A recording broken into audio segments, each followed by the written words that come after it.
Hello everyone, hope you all are doing well.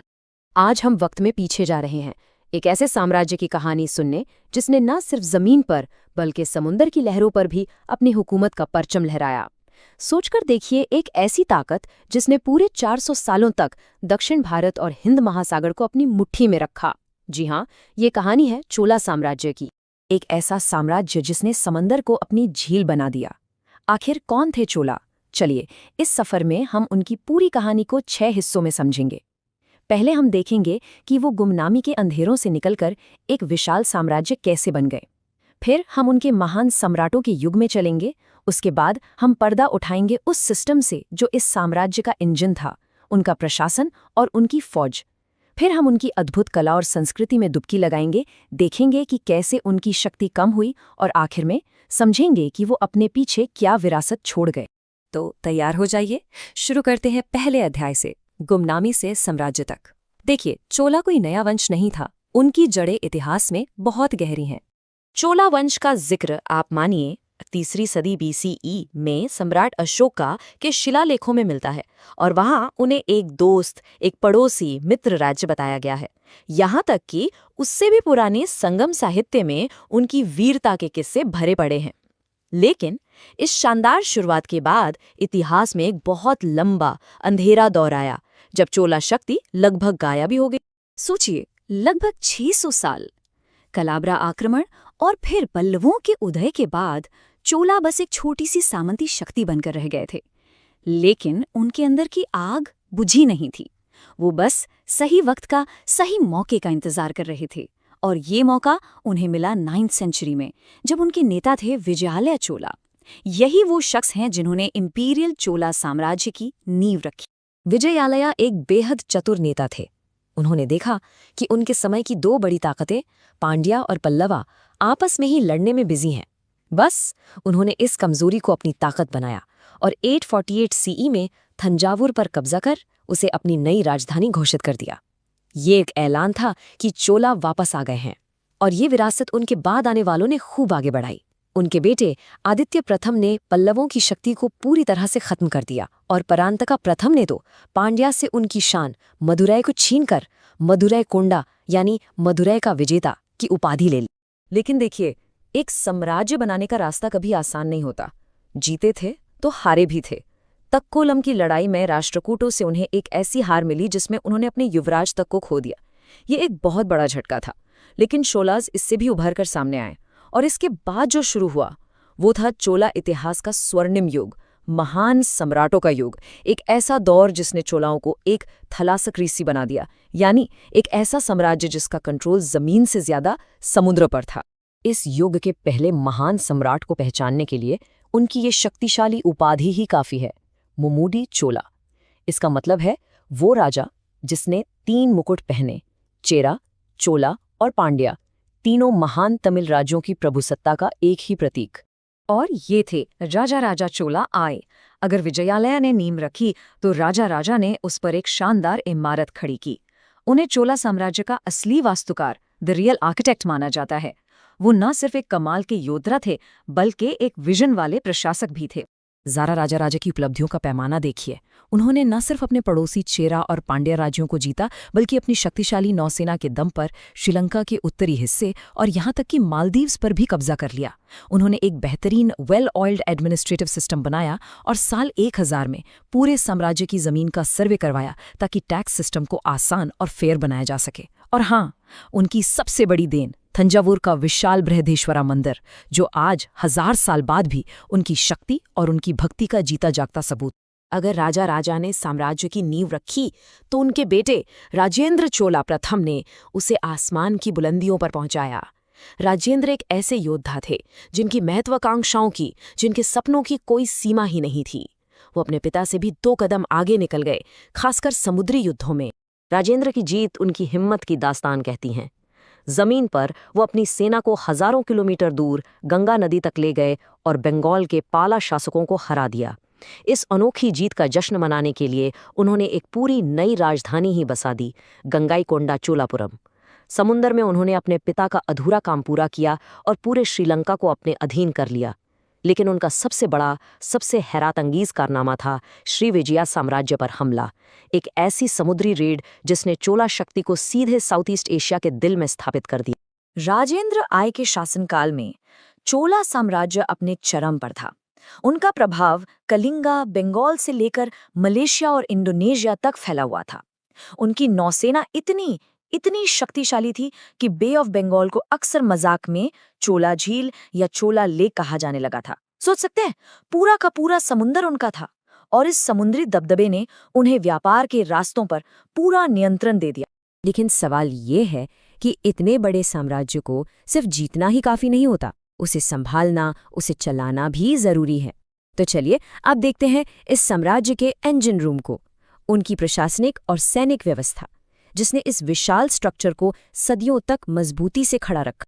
चोला प्रशासन बेहद systematic था।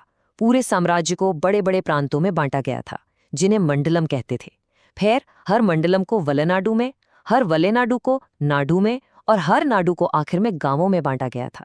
ये एक सेंट्रलाइज सिस्टम था, लेकिन इसकी सबसे अनोखी बात थी स्थानीय यानी लोकल लेवल पर दी गई आज़ादी। असल में चोला शासन की असली ताकत उनके केंद्रीय प्रशासन में नहीं बल्कि उनके गांवों में बसती थी। परंतका प्रथम के समय के उथेरमेरूर शिलालेख यानी इंस्क्रिप्शंस हमें गांव के स्वशासन या लोकल सेल्फ गवर्नेंस की एक ऐसी अद्भुत व्यवस्था के बारे में बताते हैं जो उस जमाने के लिहाज से काफी आगे थी। इस सिस्टम का नाम था कुदवोलाई।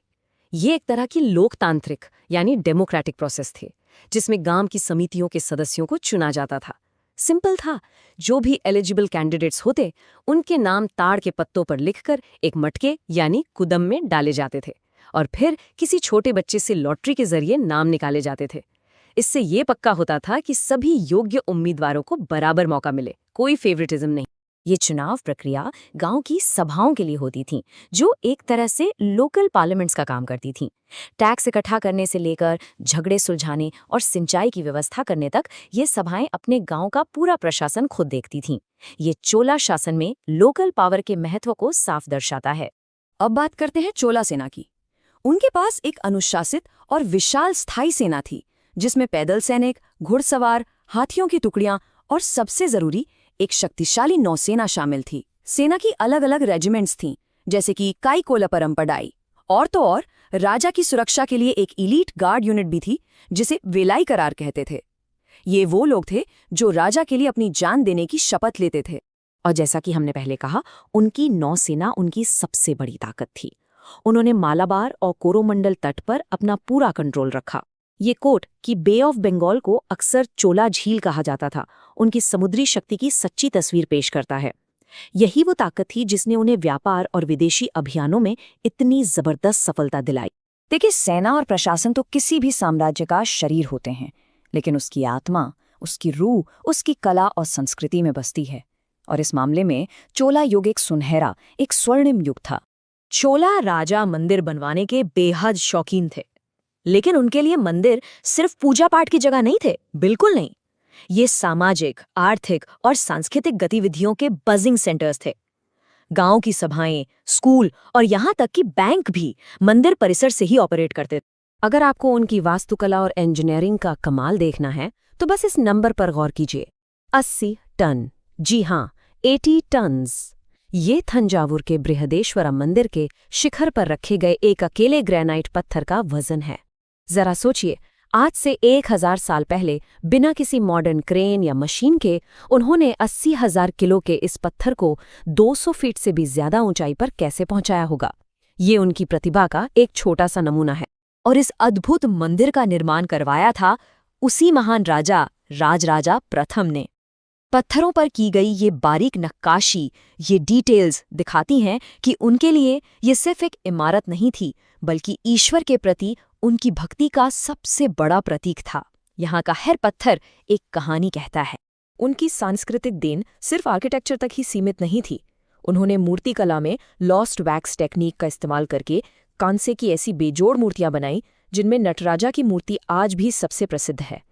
ये तमिल साहित्य का भी सुनहरा दौर था, जब कंबन की रामायणम जैसे महान ग्रंथ लिखे गए। चोला राजा शैव धर्म के कट्टर अनुयायी थे और उनकी यही गहरी आस्था उनकी कला की सबसे बड़ी प्रेरणा थी। लेकिन इतिहास का नियम है, जो ऊपर जाता है वो कभी न कभी नीचे भी आता है। महान सम्राटों के बाद धीरे धीरे साम्राज्य पर चुनौतियों के बादल मंडराने लगे। अब हम चोला साम्राज्य के पतन की शुरुआत की कहानी देखेंगे। ये है कुलोथुंगा चोला प्रथम। उन्होंने लेटर चोला यानी परावर्ती चोला वंश की शुरुआत की। वो एक काबिल शासक थे और उन्होंने चोला और ईस्टर्न चालुक्य राज्यों को एक भी कर दिया था। उनके समय में साम्राज्य स्थिर था, स्टेबल था, लेकिन वो चरम सीमा का दौर, वो गोल्डन एज अब बीत चुका था। समय के साथ चोला शक्ति और उनकी चुनौतियों का स्वरूप भी बदल गया। देखिए, शुरुआती दौर के जो सम्राट थे, उनका फोकस तेजी से विस्तार और जीत पर था। उनकी चुनौतियां राष्ट्रकूटा और चालुक्य जैसे बाहरी एक्सटर्नल साम्राज्य थे। लेकिन बाद के चोला शासकों का फोकस साम्राज्य को बचाने और सुरक्षित रखने पर शिफ्ट हो गया। अब उनकी सबसे बड़ी चुनौतियां साम्राज्य के अंदर की कला और दक्षिण में पांड्यस का दोबारा से शक्तिशाली होना था। तो साम्राज्य का पतन किसी एक कारण से नहीं हुआ, ये कई समस्याओं का नतीजा था। चालुक्यास के साथ जो कभी न खत्म होने वाले युद्ध थे, उन्होंने उनकी शक्ति और खजाने को कमजोर कर दिया। दक्षिण में पांड्यास एक बार फिर सर उठा रहे थे और चोला सत्ता को लगातार चैलेंज कर रहे थे। समुद्र पर उनकी पकड़ ढीली पड़ने लगी और श्रीलंका जैसे क्षेत्र उनके हाथ से निकलते चले गए। और शायद सबसे बड़ी बात, राजराजा और राजेंद्र जैसे दूरदर्शी सम्राटों के बाद उनके उत्तराधिकारी साम्राज्य को एक साथ जोड़े रखने में उतने काबिल साबित नहीं हुए। और बस इस तरह धीरे धीरे 400 साल से चला आ रहा ये विशाल साम्राज्य अपने अंत की तरफ बढ़ने लगा। आइए अब इस कहानी के आखिरी अध्याय को देखते हैं और समझते हैं कि चोला साम्राज्य ने इतिहास पर क्या छाप छोड़ी, क्या लेगेसी वो पीछे छोड़ गए। आखिरी प्रहार, आखिरी चोट दक्षिण से ही आई। 1279 सीई में उनके पुराने दुश्मन पांड्य राजा जटावर्मन सुंदरा पांड्या II ने आखिरी चोला शासक राजेंद्र III को हरा दिया। इस हार के साथ ही चोला वंश का शासन हमेशा के लिए समाप्त हो गया। लेकिन एक साम्राज्य का अंत उसकी विरासत का अंत नहीं होता। चोला आज भी इतिहास में अमर हैं। क्यों? राजनीतिक तौर पर उन्होंने एक ऐसी प्रशासनिक व्यवस्था दी जिसमें केंद्रीय नियंत्रण और स्थानीय स्वशासन का एक अद्भुत संतुलन था। सांस्कृतिक रूप से उनकी द्रविडियन मंदिर वास्तुकला और कांसे की मूर्तियां उनका कोई मुकाबला ही नहीं है। वो आज भी दुनिया भर के कला प्रेमियों को हैरान करती हैं। समुद्री दबदबे के मामले में उनकी शक्तिशाली नौसेना ने न सिर्फ व्यापार पर कंट्रोल किया, बल्कि भारतीय संस्कृति को दूर साउथ ईस्ट एशिया तक फैलाया। और साहित्यिक रूप से उनके शासन में तमिल साहित्य अपने चरम पर पहुंच। तो अंत में ये सवाल उठता है, एक साम्राज्य की सबसे बड़ी विरासत आखिर है क्या? वो जमीन जिस पर उसने कब्जा किया, या वो संस्कृति जो वो अपने पीछे छोड़ गया? सोचिए, चोला साम्राज्य की जमीन तो कब की उनके हाथ से निकल गई, लेकिन उनके बनाए मंदिर, उनकी कला और उनकी प्रशासनिक देन वो आज भी जिंदा हैं। ये एक ऐसा सवाल है जिसका जवाब इतिहास बार बार हमसे पूछता रहता है। इस पर जरूर सोचिएगा। अगर आपको वीडियो पसंद आया तो लाइक कीजिए, कमेंट डाउन और शेयर करना ना भूलना। And attempt the quiz as well.